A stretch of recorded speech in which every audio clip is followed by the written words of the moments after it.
त्या पाहुण्याची मोटर एक दिली चालू करून पाणी प्यायची बारकी, आणि दुसरी जी आहे ती मोटर बोरमधली सोडायची होती.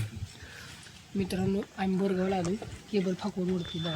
हा मित्रांनो, ही शंकर म्हणलं करा जॉईन बापूराव घेतली हे बोरगाव तालुका माळशिरस जिल्हा जिल्हा सोलापूर.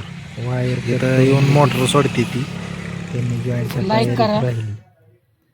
नंतर काय झालं, बापूरावने केबल घेतली आणि जॉईंट द्यायला लागला. आम्ही लगेच इकडे पंप जोडायला लागलो. तवर मालक आलं, मोटर सोडायचं काम आमचं संपत आलं. पुन्हा पोरं म्हणली भूक लागली, असं हॉटेलला गेलो, असं त्यांना लगेच एक एक पुरी भाजी सांगितली, अशी खाऊन आलो आम्ही घरी.